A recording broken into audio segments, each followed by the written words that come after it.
Hey my beautiful viewers, आप सभी कैसे हैं। आई होप आप सभी स्वस्थ होंगे और अच्छे होंगे। तो आज हम बनाने वाले हैं सत्तू के लड्डू, जो कि बहुत ही एनर्जेटिक होते हैं क्योंकि इसमें फाइबर, प्रोटीन और एंटीऑक्सीडेंट्स होते हैं। तो ये हमें हर एक प्रकार की बीमारी से भी बचाते हैं। साथ ही अगर आपके शरीर में कोई भी थकान है, कमज़ोरी है, तो बस आपको सुबह-सुबह एक बनाकर खा लेना है और 1 महीने में ही आपको इसका रिज़ल्ट मिल जाएगा। तो देखिए, अंदर से भी बिल्कुल सॉफ्ट बनकर तैयार हुए हैं और बहुत ही सिंपल सी रेसिपी है। मैं आपको एकदम सिंपल तरीके से बताऊंगी, तो आप घर पर ही इनको बनाकर तैयार कर सकते हैं। तो आइए हम इनको अब बनाना स्टार्ट करते हैं। तो मैंने इसके लिए यहाँ पर ले लिया है फूल मखाना और ये साबुत चने। तो ये जो सत्तू का आटा है ये चने से बनता है, तो इस तरह से अगर आप चने पीस कर भी इसको बना सकते हैं, नहीं तो ये किसी भी ग्रोसरी शॉप पर मिल जाता है आसानी से, आप वहाँ से भी इसको ख़रीद सकते हैं। बहुत सस्ता होता है और बिहार की और यूपी की तो ये जान है एक तरह से कि वो तो बनाकर इसको पीते ही हैं। और आप लड्डू ऐसे बना कर रख लीजिए बस। तो यहाँ पर हमने जो घी लिया है वो हमने 3/4 कटोरी लिया है, यानी कि 1 कटोरी से थोड़ा कम ही लिया है। और 1 कटोरी हमने यहाँ पर लिया है नारियल का बुरादा और थोड़े से हम यहाँ पर ले रहे हैं ये ड्राई फ्रूट्स। तो 8-10 बादाम, 8-10 काजू और ये कुछ मगज हमने यहाँ पर लिए हैं, खरबूजे के बीज, तरबूज के बीज। तो जो भी आपके पास ड्राई फ्रूट्स आप डालना चाहते हैं वो आप डाल लीजिएगा। ऐसा कोई रिस्ट्रिक्शंस नहीं है कि आपको ये ही ऐड करना है, आपके पास जो भी अवेलेबल हो आप उसे ऐड कर लीजिए। तो हमने ये सत्तू इस तरह से छलनी से छान लिया है। अब हम इसे साइड में रखते हैं और गैस पर कढ़ाई चढ़ा देते हैं। तो सबसे पहले मैं इसमें डाली हूँ 3 चम्मच सिर्फ यहाँ पर घी, जिसमें हमें फूल मखाने को भून लेना है। तो इसे हमें मीडियम फ्लेम पर धीरे-धीरे भून लेना है, 4 से 5 मिनट लगेंगे।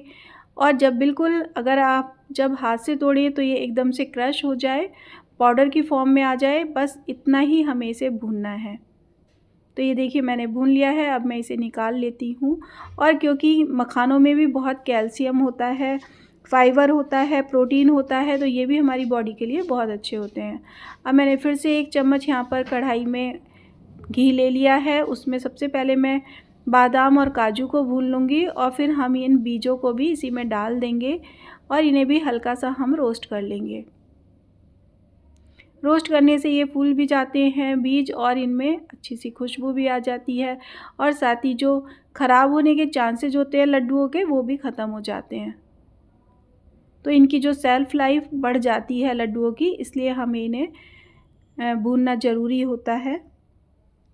तो मैंने ये नारियल का बुरादा लिया था 1 कटोरी, ये भी मैंने इसको भी ड्राई रोस्ट कर लिया है। अब जो बाकी का घी बचा हुआ है वो हम सारा कढ़ाई में डाल लेते हैं और ये जो हमने सत्तू का आटा लिया है ये भी इसमें ऐड कर देते हैं। तो इसको भी हमें मीडियम फ्लेम पर ही भूनना है। तो इसको हमें बहुत ज़्यादा भूनने की ज़रूरत नहीं होती क्योंकि ये पहले से ही भुना हुआ होता है। तो बस 2 से 3 मिनट में ही ये अच्छे से भुन जाता है। यानी कि बस घी की जो खुशबू आती है ना अलग से, वो नहीं आती फिर, और सत्तू की खुशबू आनी शुरू हो जाती है। तो देखिए इसी तरह से ये कुछ फ्लफ़ी भी हो जाता है बस, और घी भी पूरी तरह से एब्ज़ॉर्ब हो गया है, बिल्कुल मिक्स हो गया है इसके अंदर। तो ये हमारा सत्तू का आटा भुन गया है समझ लीजिए। अब गैस फ्लेम को हम ऑफ़ कर देते हैं और इसे हम एक बड़ी सी परात में निकाल ले रहे हैं। अब हम पहले मखानों को और सब ये जो हमारे ड्राई फ्रूट्स हैं इन्हें हम पीस लेंगे। तो मैंने यहाँ पर एक ग्राइंडिंग जार लिया है, उसमें हम ये मखाने ऐड कर रहे हैं और इसमें ही मैं ये गोले का बुरादा भी ऐड कर दूंगी ताकि ये भी पिस जाए। और बादाम काजू भी मैं इसमें ऐड कर देती हूँ जिससे कि ये एक साथ ही पिस जाए। पर मैं यहाँ पर बीजों को ऐड नहीं करूँगी, बीज मैं ऐसे ही साबुत ही डालूँगी जिससे कि ये खाने में और देखने में टेस्टी लगते हैं। तो अब मैं इसे पीस लेती हूँ। बहुत ज़्यादा बारीक हमें इसे नहीं पीसना, थोड़ा दरदरा ही पीसना है। देखिए इस तरह का बस पाउडर हमें इसको बना लेना है। जिससे कि हमारी जो सत्तू का आटा है उसमें अच्छे से मिक्स हो जाए। और अब हम कढ़ाई ले रहे हैं क्योंकि अब हम इसके लिए चाशनी बनाएंगे। अगर आपको चाशनी नहीं बनानी है तो आप यहाँ पर बूरा भी इसमें ऐड कर सकते हैं, तो उससे भी ये बन जाते हैं। तो लेकिन मैं यहाँ पर चाशनी बना रही हूँ, मुझे चाशनी बनाना ज़्यादा इजी लगता है। तो मैंने यहाँ पर 2 कटोरी चीनी ले ली है। आप इसकी जगह मिश्री भी ले सकते हैं या फिर गुड़ का इस्तेमाल भी कर सकते हैं। इसमें मैं 1 कटोरी यहाँ पर पानी ऐड कर दिया है।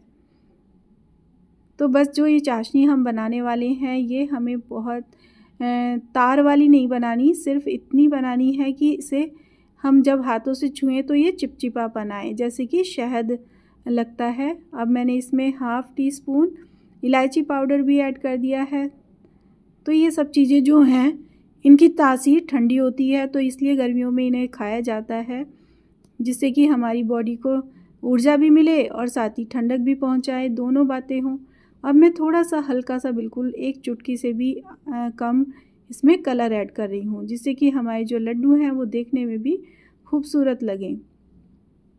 बस हमें कलर नहीं चेंज करना, हल्का सा बस हमें पीलापन लेकर आना है उनमें। तो देखिए मैं चेक कर लेती हूँ, तो ये बिल्कुल शहद वाली फॉर्म में इस टाइम चाशनी आ गई है। 2 से 3 मिनट में ही ये बनकर तैयार हो गई है। फुल फ्लेम मैंने रखा हुआ था। अब हम इसे कढ़ाई को फ्लेम पर से उतार लेते हैं और साइड में रख ले रही हूँ।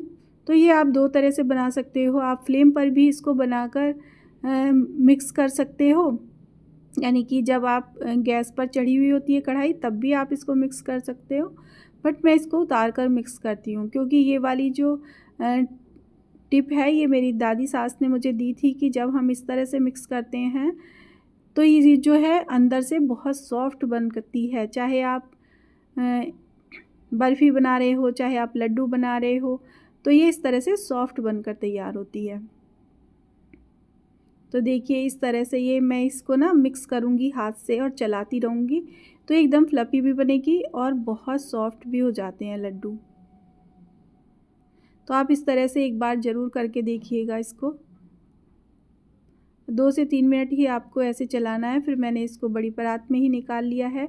अब मैं इसको इतना ठंडा होने दूँगी कि मैं इसको छू सकूँ, क्योंकि अभी ये काफ़ी गर्म है। हमें इसको बहुत ठंडा भी नहीं करना, वरना ये बेसन, ये जो सत्तू है ये बिखरने लग जाता है। तो बस फटाफट से हमें इसके लड्डू बनाकर तैयार कर लेने हैं। बस इतना ही करना है कि ये छूने लायक हो जाए। और देखिए सिमटना शुरू हो गया है। आप इस टाइम पर इसकी बर्फ़ी भी बना सकते हो, इजीली बन जाएगी। तो बस मैं इसके लड्डू बांध देती हूँ झटपट से। और सच में ये खाने में बहुत टेस्टी बने थे, तो आप भी ज़रूर बनाएं। इतने एनर्जेटिक हैं, तो बच्चों को बनाकर खिलाएं, बड़ों को खिलाएं और लेडीज़ को भी खुद भी खाने चाहिए, क्योंकि इसमें जो हमने ये सारी चीज़ें डाली हैं तो हड्डियाँ इससे मजबूत होती हैं। तो इस तरह की मेरे पास कुछ कागज़ की कटोरियाँ रखी हुई थी, उसमें मैं लड्डुओं को रख रही हूँ। और लीजिए हमारा पहला लड्डू बनकर तैयार हो गया है। अब ऐसे ही मैं सारे लड्डुओं को बना ले रही हूँ।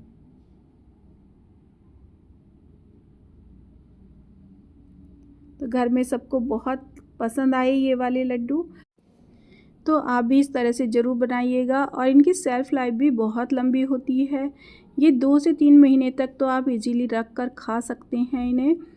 तो क्योंकि इसमें हमने ना कोई मलाई डाली है, ना कोई दूध का यूज़ किया है, तो घी से ही टोटल हमने ये बनाकर तैयार किए हैं। तो आप इस तरह से बनाइएगा और ख़ुद भी खाइएगा, बच्चों को भी खिलाइएगा। लेडीज़ को भी ज़रूर खानी चाहिए, क्योंकि जो हमने इसमें मखाने डाले हैं और सारी चीज़ें ऐसी हैं जो हड्डियों को स्ट्रॉन्ग रखती हैं, तो ये सभी को खाने चाहिए। तो आप भी ज़रूर बनाइएगा, खाइएगा। और अगर आपको मेरी वीडियो पसंद आती है तो प्लीज़ लाइक एंड सब्सक्राइब भी